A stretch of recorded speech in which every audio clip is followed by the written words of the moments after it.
सरस्वती शिशु विद्या मंदिर विद्यालय पक्षर सुभाष चंद्र बोस जयंती और वीर सुरेंद्र साय जयंती पालित होईଯାଇଛି। गजपति जिला सदर महकुमा परलाखेमुंडी स्थित स्थानीय सरस्वती शिशु विद्या मंदिर पक्षर सुभाष बोस और वीर सुरेंद्र साय जन्म जयंती समारोह पालित होईଯାଇଛି। एही अवसर में भारतर महान जननायक नेताजी सुभाष चंद्र बोस तथा पश्चिम ओडिशार विशिष्ट स्वाधीनता संग्रामी वीर सुरेंद्र साय जन्म जयंती पालित होईଯାଇଛି। एही अवसर में विद्यालय स्काउट गाइड और सिविलियन दलर कैडेट और विद्यालय घोष दल छात्र छात्री तथा सुभाष सेवा दलर सदस्य माने सुभाष चंद्र बोस को मूर्ति निकट में पुष्पमाल्य अर्पण कर स्मृतिचारण करथिले। एही अवसर में अतिरिक्त जिलापाल मुनीन्द्र हनांगा, पौर परिषद कार्यनिर्वाही अधिकारी लक्ष्मण मुर्मू, संस्कृति अधिकारी अर्चना मंगराज, जिला सूचना लोकसंपर्क अधिकारी प्रदीप्त गुरुमाई प्रमुख उपस्थित रही सुभाष बोस को प्रतिमूर्ति रे पुष्प माल्यार्पण करथिले। एही कार्यक्रम रे सरस्वती शिशु विद्या मंदिर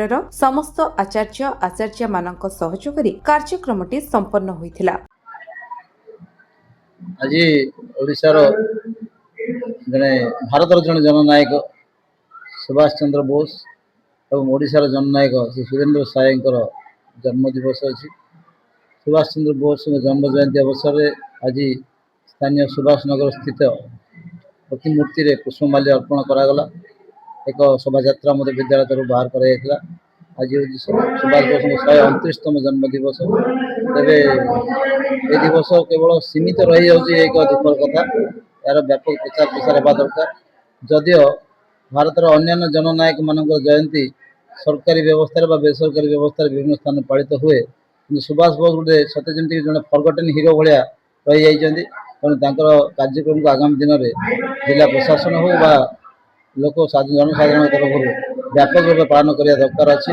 कहीं सुभाष बोस जो समय भारत वर्षर आंदोलन योगदान देते से संधिक्षण थिला, योगदान फल त्वरित भाव भारत स्वाधीन है। ये निश्चित सत कथा। ये जड़े विप्लवी क्रांतिकारी नेता को भूली जावा उचित नुह। आज कि शिशु मंदिर प्रतिवर्ष ये दिवस को भूले ना आउ पालन करे।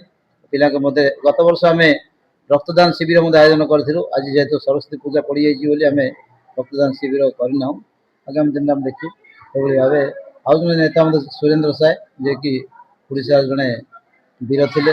संबलपुर अंचल ब्रिटिश सहित लड़ाई करवा सहित लड़ाई करी जो भाव से वीरत्व प्रदर्शन करते आज मन पकड़ दिन अच्छी। उभय जन नायक को आम श्रद्धांजलि। गजपति रेणुबला बेहना का रिपोर्ट, विश्व विजय न्यूज ओडिशा।